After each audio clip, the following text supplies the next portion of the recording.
खुदावंद यीशु मसीह के जीवित और सच्चे नाम में आपको जय मसीह की परमेश्वर आपको आशीष दे। आप जहाँ पर भी हैं खुदावंद आपकी हिफाजत करे।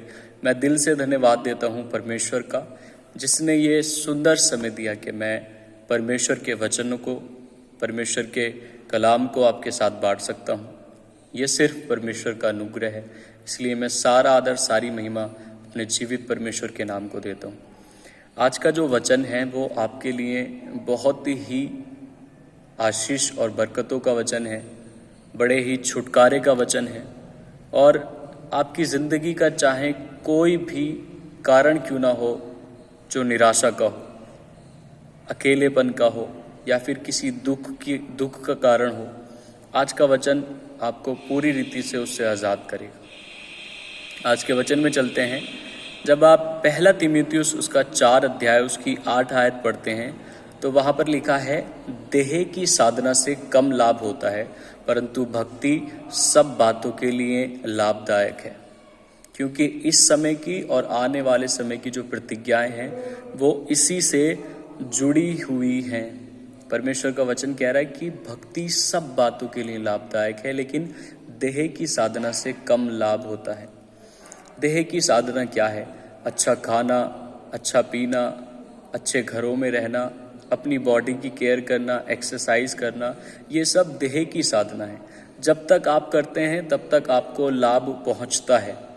अगर आप जिम करेंगे, जब तक करेंगे जब तक आपका शरीर फिट रहेगा, लेकिन उसके बाद ये ढलने लगेगा। लेकिन परमेश्वर का वचन कहता है भक्ति सब बातों के लिए लाभदायक है। अब यहाँ पर भक्ति का क्या अर्थ है? भक्ति का क्या मतलब है? भक्ति का अर्थ ये नहीं है कि कोई पहाड़ों के नीचे चला जाए, पहाड़ों पर चला जाए या फिर पेड़ों के नीचे बैठ जाए जा करके, ये भक्ति नहीं है। भक्ति का अर्थ होता है गॉडलीनेस, यानी कि धार्मिकता। धार्मिकता मतलब पवित्रता। पवित्रता से अपने जीवन को जीना, अपनी लाइफ को पवित्रता में जीना, अपने हर दिन को पवित्रता में जीना, इसे कहते हैं भक्ति। भक्ति सब बातों के लिए, आपके रिश्तों के लिए, आपके परिवार के लिए, आपकी हेल्थ के लिए, आपकी आत्मिक जिंदगी के लिए, आपकी लाइफ का कोई भी पार्ट, हर एक हिस्से के लिए भक्ति, पवित्रता लाभदायक है। और आगे वचन कहता है कि इस समय की और आने वाले समय की जो प्रतिज्ञाएं हैं वो इससे ही जुड़ी हुई हैं, पवित्रता के जीवन से ही जुड़ी हुई हैं। अब भक्ति इतनी ज़रूरी है कि हम इसके अभाव में अपने जीवन में लाइफ टाइम स्ट्रगल करने वाले हैं। अगर हम आज भक्ति में, पवित्रता में अपने जीवन को जिएंगे तो हमारा आने वाला समय बहुत ही आशीषित होने वाला है। यानी कि हम अगर मर भी जाएं तो हमारे लिए ये फायदे की बात है, क्योंकि अगर हम पवित्रता में होकर के परमेश्वर के वचन के हिसाब से जी कर के इस दुनिया से जाएंगे तो हमारे लिए स्वर्ग तैयार है, हम स्वर्ग जा सकते हैं। लेकिन अगर हम इसके अपोजिट अपने जीवन को जी रहे हैं, भक्ति में अपना जीवन नहीं जी रहे बल्कि अपवित्रता में, शारीरिक कामों में, शारीरिक बातों में अपने जीवन को जी रहे हैं, तो ये हमारी लाइफ के इस समय को तो इफेक्टेड करेगा ही। हमारे रिश्ते खराब हो जाएंगे, हमारी हेल्थ खराब हो जाएगी, हमारे परिवार खराब हो जाएंगे, आने वाली जनरेशन खराब हो जाएंगी। लेकिन अगर हम मसीह में होकर के जिएंगे, पवित्रता में होकर के जिएंगे, तो ये आने वाले समय के लिए बड़ी ही आशीषों को लेकर के आएगा और हमें स्वर्ग पहुंचाएगा। अब भक्ति का क्या अर्थ है? Agape love. अगापे लव यानी कि जब कोई प्यार करने के योग्य भी ना हो उसको तब भी प्यार करना।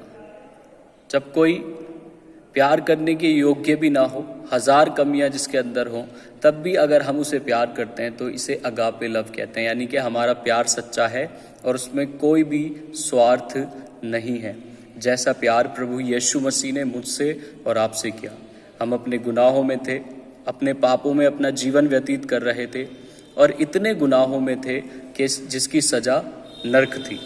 लेकिन ठीक समय पर परमेश्वर ने अपने बेटे को इस संसार में भेजा कि हमारे पापों से उसने हमें आज़ाद किया और हमें माफ़ कर दिया, हमारे पापों से हमें आज़ाद कर दिया। इस प्यार को कहते हैं अगापे लव। यानी कि अगर हम इस तरह की भक्ति अपने जीवन में रखेंगे, अगर हमारे परिवार में कोई गलत है, हम तब भी उससे प्यार करेंगे, तो हमारे पारिवारिक रिश्ते मजबूत हो सकते हैं। दूसरी चीज़ फॉरगिवनेस, माफ़ कर देना, लोगों को माफ़ कर देना। जब लोग गलत हैं तब भी उनको माफ़ कर देना, उनके लिए अपने हृदय के अंदर किसी प्रकार की कोई नफ़रत नहीं रखना, जेलिसी नहीं रखना, इसे कहते हैं भक्ति। और जब हम ऐसा करते हैं तो हमारे रिश्ते दिन प्रतिदिन मजबूत होते जाते हैं। हालेलुया। तीसरी बात है परसिक्यूशन। जब हमारे ऊपर, जब हम परमेश्वर के वचन के हिसाब से चलते हैं, पवित्रता में चलते हैं, लोगों को प्यार करते हुए चलते हैं और लोगों से किसी प्रकार की ईर्ष्या नहीं रखते, नफरत नहीं रखते और माफ़ करते हुए चलते हैं लोगों को, तो ये हमें मदद करता है कि हम परमेश्वर के साथ जुड़े रहें। और इसके बाद जो परसिक्यूशन आता है, जो सताव आता है, क्योंकि सब आपके जैसे नहीं होंगे, सब आपके जैसे माफ़ करने वाले नहीं होंगे, सब आपके जैसे प्यार करने वाले नहीं होंगे, तो लोग जिस दुनिया में, जिस संसार में हम रहते हैं, वो आपको सताएंगे, आपके विषय में बुरी भली बातें कहेंगे, लेकिन आपको फिर भी अपनी भक्ति में बने रहना है, परमेश्वर के वचनों में बने रहना है। चौथी बात होलीनेस, पवित्रता, भक्ति, गॉडलीनेस। अगर हम पवित्रता में हैं, परमेश्वर के वचन के हिसाब से जी रहे हैं, तो ये हमारे लिए, जैसा टॉपिक है भक्ति में जीवन जीना, तो ये पवित्रता हमारे लिए आने वाले कल के लिए, आने वाली जनरेशन के लिए भी बहुत ही आशीष और बरकतों को लेकर के आएगी। अगर हम पूरी रीति से परमेश्वर में जी रहे हैं, पवित्रता में जी रहे हैं, हर एक लाइफ के हर एक हिस्से को पवित्रता में जी रहे हैं, हमारे जीवन में कोई फॉल्ट नहीं है, किसी से कोई गलत रिलेशनशिप नहीं है, हम अपने फ़ोन का गलत इस्तेमाल नहीं करते, तो ये हमारे लिए बड़ी ही बरकतों को और बड़ी ही आशीषों को लेकर के आएगा। फास्टिंग में जीना, अपने आप को फास्टिंग में बनाए रखना। फास्टिंग कोई ऐसा विषय नहीं है कि हम फास्टिंग के टाइम 40 दिन 40 रात जब फास्टिंग शुरू हो तो हम फास्टिंग करें। तो फास्टिंग कोई रिलीजियस रीति नहीं है, इसलिए हमें फास्टिंग में रहना बहुत ज़रूरी है। हफ्ते में 1 या 2 फास्ट हमें रखना बहुत ज़्यादा ज़रूरी है। बाइबल रीडिंग करना, बाइबल रीड करना डेली, चाहे आपका नाश्ता हो ना हो, आपका डिनर हो ना हो, आपका लंच हो ना हो, आपको बाइबल रीडिंग में रहना बहुत ज़रूरी है। परमेश्वर के वचन को रोज़ समय देना बहुत ज़्यादा ज़रूरी है। अगली बात नाइट प्रेयर, वीक में 1 नाइट प्रेयर रखना। एक हफ्ते में 1 दिन डिसाइड करना कि मैं आज नाइट प्रेयर करूँगा, आज मैं पूरी रात परमेश्वर के साथ बिताऊँगा। तो इसके द्वारा इतना बड़ा इफ़ेक्ट हमारे जीवन में आएगा, परमेश्वर अपनी सामर्थ से हमें भरना शुरू करेगा, अपने अनुग्रह से हमें भरना शुरू करेगा। अगली बात अपने शब्दों को कंट्रोल रखना। जब हम अपने शब्दों को कंट्रोल रखते हैं, जैसे परमेश्वर का वचन कहता है, तेरे मुंह में ज़िंदगी और तेरे मुंह में मौत है। अगर तू अपनी जीभ को इस्तेमाल करना जानता है तो इसका फल भी तू ही भोगेगा।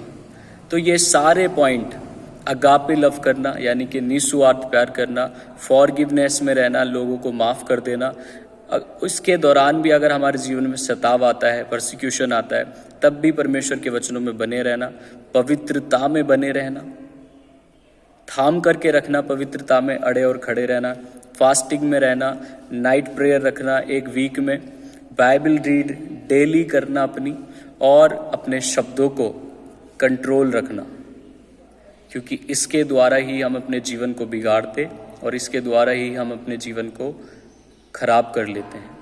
तो भक्ति का अर्थ यह है गॉडलीनेस, धार्मिकता के साथ अपने जीवन को व्यतीत करना। यही सिखाने के लिए यीशु मसीह को इस धरती पर, जो स्वर्ग का परमेश्वर है, आना पड़ा। और वो सिर्फ आया ही नहीं बल्कि उसने ये सारे पॉइंट पूरे भी किए, हमारे लिए एक आदर्श बन गया। अगर हमें ये मुश्किल लगता है तो परमेश्वर हमारी मदद करेगा और वो 100% करेगा। बस हमें जस्ट प्रेयर में बैठना और वो सारी सामर्थ हमें देना शुरू करेगा। इसलिए पवित्रता में जीना बहुत ज़रूरी है, भक्ति का जीवन जीना बहुत ज़रूरी है, क्योंकि परमेश्वर चाहता है, परमेश्वर अपने वचनों में कहता है, इस समय की और आने वाले समय की भी प्रतिज्ञा इसी से ही जुड़ी हुई है। इसलिए भक्ति का जीवन जीना हमारे लिए हर तरीके से फ़ायदे का सौदा है। इसलिए अगर आप ऐसा नहीं करते तो आज से अपने जीवन को परमेश्वर को सौंपें और एक भक्ति का जीवन जिए। मैं फिर कहूँगा, भक्ति पहाड़ों पर जाना नहीं है, पेड़ों के नीचे बैठ जाना नहीं है, बल्कि पवित्रताई का जीवन जीना है, एक ऐसा जीवन जीना जो परमेश्वर को भाए। इसलिए हमें ज़रूरी है कि हम पवित्रता का जीवन जिएं, क्योंकि ये हमारे लिए हर तरीके से फ़ायदे की बात है। परमेश्वर के इस वचन को आप अपने जीवन में स्थान दें, इसको अपने जीवन में काम करने दें, क्योंकि ये बहुत ही पावरफुल परमेश्वर का वचन है। दूसरी आयत एक और पढ़ेंगे हम, 2 तीमुथियुस 3 अध्याय उसकी 12 आयत में लिखा है। वहाँ पर लिखा है कि जितने भक्ति का जीवन जिएंगे वो सताए जाएंगे, उनके ऊपर परसिक्यूशन आएगा। जितने ऐसा जीवन जिएंगे, माफ़ करते हुए चलेंगे, अगापे लव करते हुए चलेंगे, निस्वार्थ वाला प्यार करते जाएंगे और पवित्रता में जिएंगे, पाप से दूर रहेंगे, फास्टिंग में रहेंगे और नाइट प्रेयर में रहेंगे, बाइबल रीडिंग करेंगे और परमेश्वर के वचन को पहला स्थान देंगे और अपने मुंह के शब्दों को कंट्रोल रखेंगे। उन सब के जीवन में ऐसा जीवन जीना जिसे भक्ति कहते हैं, उनके जीवन में सताव आएगा, परसिक्यूशन आएगा।